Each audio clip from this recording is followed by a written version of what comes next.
제가 반년간 강의를 다녀보면 정말 많이 듣는 질문 한 가지가 있어요. 많은 그 교육생분들이 "작가님, 제가 쓴 글이 독자분들한테 보이면 어떨까요? 이거 그냥 제가 쓴 일기인데요. 제가 쓴 기록장인데요. 이거 글이 될 수 있을까요?" 라는 질문을 정말 많이 받아요.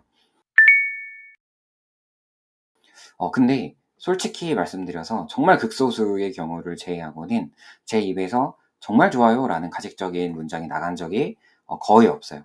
이유는 그 글에서 생명력이 없다라고 보는 거예요. 일기와 에세이의 근본적인 차이는요. 일기는 나만 봐요. 그죠? 그렇기 때문에 우리가 이렇게 써도 돼요. 비 오는 습한 날씨에 몸이 무거웠는데 막상 나가서 러닝을 해보니 마음이 가벼워졌다. 행복은 작은 한 걸음부터 시작된다는 것을 알았다. 이렇게 쓰잖아요. 이 문장은 에세이가 될 수는 없어요. 일기는 돼요. 이유는 뭐냐면 너무 뻔한 이야기라서 그래요. 너무 뻔한 이야기는 독자의 공감을 얻기가 힘들어요. 그래서 일기와 에세이의 근본적인 차이는 일기는 나만 본다는 거고요. 에세이는 독자가 있다. 근데 어떤 독자가 있죠? 불특정 다수의 독자가 있어요. 그래서 좀 더 문장을 보편적인 문장으로 해서 독자들을 유입시키려는 노력들이 필요해요. 오늘 그래서 제가 설명드릴 거는 내가 쓴 일기가 과연 에세이가 될 수 있을까에서 내가 쓴 일기가 에세이가 되기 위해 필요한 세 가지 전제 조건을 말씀드릴 거예요. 근데 여기서 제가 절대적인 조건 하나만 넣을게요. 우리가 러닝을 잘하기 위해서는 러닝을 매일 하죠, 그죠?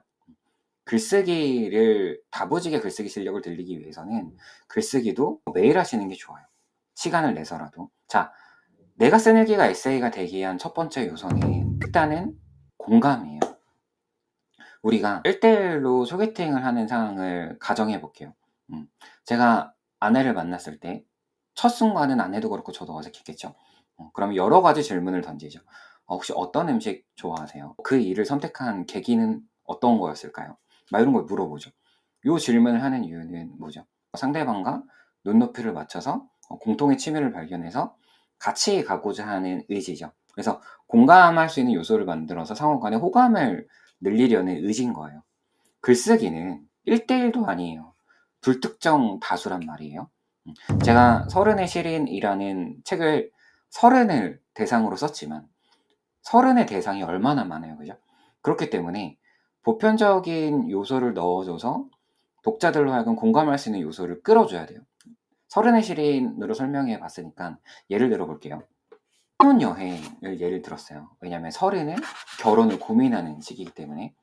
자, 그러면 신혼 준비를 하고 결혼을 하기까지 정말 많은 일이 있잖아요. 체력적으로 그리고 정서적으로 꽤 많이 지칠 때예요.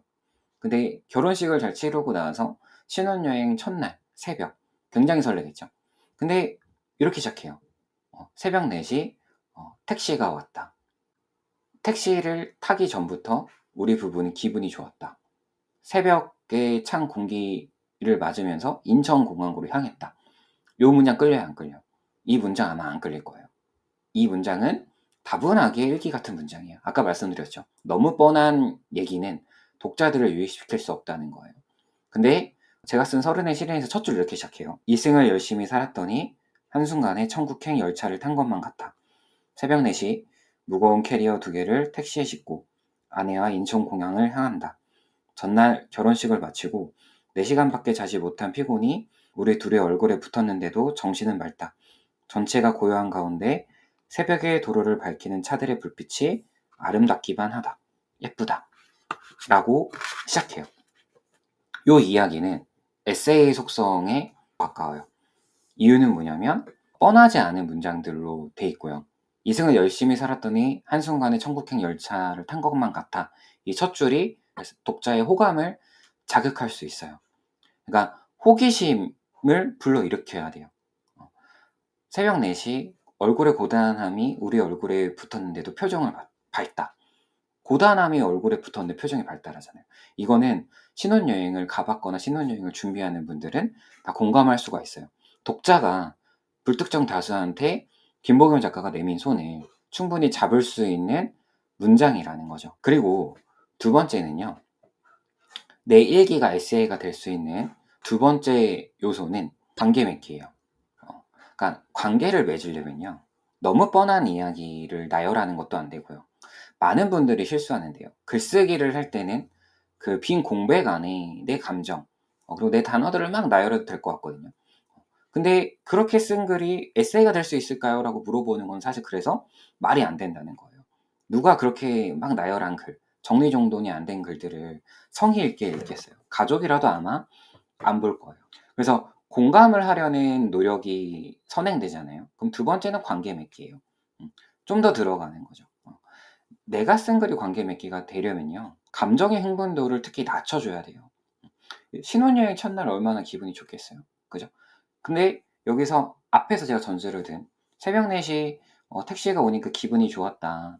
새벽 4시 택시를 탔는데 우리 부부가 너무 행복했다. 이거는 기분이 좋았다, 행복했다라는 단어를 이미 내뱉어 버렸어요. 독자가 느끼기 전이란 말이에요. 근데 후자에 제가 쓴 그 문장들, 그죠? 새벽 4시 피곤함이 얼굴에 붙었는데도 표정만은 밝다라는 문장은 어때요? 굳이 표정적인 화면을 드러냈지 감정을 드러내진 않죠. 그건 무슨 얘기죠? 독자로 하여금 이 문장들에서 본인이 느꼈던 경험에서 감정을 다시 끌어일으키고 예비 신부들 같은 경우는 이 장면을 통해서 감정을 미리 상상해 보세요라는 거예요. 그러면 우리가 어떻게 되죠? 이 책을 본 사람들 다 같이 관계 맺기가 되는 거죠.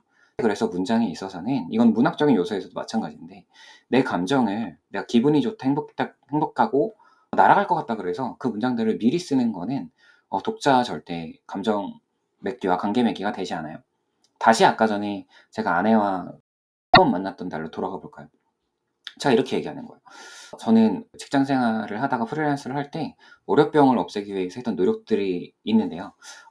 그래서 어떻게 했냐면 뭐 아침에 밑에 집에 항정살이 맛있는 집이 있어요. 거기서 제가 소주 한 잔 시켜 먹고 항정살을 먹으면 항정살이 정말 맛있고요. 그리고 영화가 있으면 영화관 가서 영화도 보고요. 막 이런 식으로 제 감정들 나열해요. 이거 아내가 어떤 마음이 들까요? 빨리 그 자리를 탈피하고 싶을 거예요. 왜냐면 저 혼자 신났기 때문이에요. 근데 이렇게 얘기하는 거죠. 지수 씨도 프리랜서 생활을 해보니까 똑같이 이제 월요병에 대한 압박이 있을 거예요. 왜냐하면 프리랜서는 그 돈이 들어오지 않고 우리가 돈을 만들어야 되잖아요. 그래서 제가 한 가지 했던 게 일요일 오후에 좀 일을 해놓고 일요일 저녁에 러닝을 해서 일요일을 좀 월요일을 하기 위한 준비를 해요. 그 다음에 월요일 오전부터 오후까지는 책을 읽든 밑에 한적살집에서 혼자 혼술을 하든 월요일 오전 오후를 나만의 시간으로 만들어 두니까 한 주가 편하더라고요. 이렇게 얘기했더니 아내도 그런 낮의 습관은 아니었는데 저녁에 자야 끝나서 뭐 혼자 삼겹살집 가서 혼자 저녁을 즐긴다든지 이런 것들을 얘기하면서 우리가 충분히 공감할 수 있었거든요. 이런 것처럼 감정은 너무 날뛰면 안 돼요. 감정의 흥분도를 낮추는 노력이 필요해요. 특히 문장에서는 필요해요. 그죠? 마지막 세 번째는 제가 좀 요즘 놀라는 거는 뭐냐면 학생부터 성인까지 글쓰기를 해보면 독서 습관은 안 잡혀 있는데 글쓰기를 하고자 하는 사람들이 되게 많아요. 근데 저는 독서와 글쓰기는 연결돼 있다고 봐요. 독서를 통해서 많은 문장을 연구하고 좋은 문장을 본 사람들은 좋은 문장을 쓰려는 노력을 하는 것 같아요. 근데 독서를 게을리하고 내가 쓴 글에서 문장을 좋게 하는 거는 정말 천재가 아니면 힘들다라는 생각이 들어요. 무라카미 하루키는 대가로 불리잖아요. 근데 무라카미 하루키의 책 중에 달리기를 할 때 내가 하고 싶은 이야기를 보면 막상 달리기를 하라고 우리한테 설득하는 직접적인 문장은 없어요. 근데 이 책을 읽으면 사람들이 달리기를 하고 싶은 마음이 들어요. 이유는 뭐냐면 이야기의 속성인데요. 무라카미 하루키가 뽑은 달리기의 속성은 버티는 힘 같아요. 그러니까 우리가 마라톤을 할 때 전 10km밖에 안 나가봤지만 너무 초보 마라토너지만 육체적인 속성과 정서적인 속성에서 견디는 힘이 있어야 되거든요. 그래서 달리기를 할 때 내가 하고 싶은 이야기에서 무라카미 하루키가 이야기하는 거는 자기가 식당 일을 할 때 식당을 잘 되기 위해서 버텼던 이야기, 그리고 글쓰기를 할 때 좋은 문장을 뽑기 위해서 버텼던 이야기, 버티는 이야기들이 많아요. 유한한 삶 속에서 내가 달리기를 하면서 그리고 달리기를 통해서 직업가인 소설가로 살면서 왜 버텨야 하는지, 왜 체력과 정서적인 체력과 육체적인 체력이 필요한지를 직접적인 어필을 하진 않지만 간접적으로 이야기의 형태를 우리한테 보여줘요. 그래서 좋은 이야기의 속성은 직접적으로 우리한테 이렇게 하라고 이야기하진 않아요. 특히 에세이에서는 자기계발서를 제외하고는. 근데 에세이는 간접적인 문장으로 누군가의 삶, 누군가의 이야기를 보편적인 형태로 보여주면서 어떻게 하죠? 독자들로 하여금 오히려 그 마음을 들게 하거나 어떤 마음을 실천하게끔 만들죠. 그래서 오늘은 내가 쓴 일기가 에세이가 되기 위한 3가지 보편적인 속성을 말씀을 드렸는데, 첫 번째는 공감이에요. 그죠? 두 번째는 사실은 공감과 연결되는 건데 불특정 다수의 독자들과 관계 맺기를 하는 거예요. 세 번째, 독서도 많이 하시고 그러실 때는 좋은 문장을 보시면서 어떤 이야기가 퍼질지 잘 보세요. 요 3가지 이야기가 좋았다면 지금 내가 쓴 일기랑 한번 검토해 보시고 구독과 좋아요, 알림 설정까지 과감하게 부탁드리겠습니다. 감사합니다.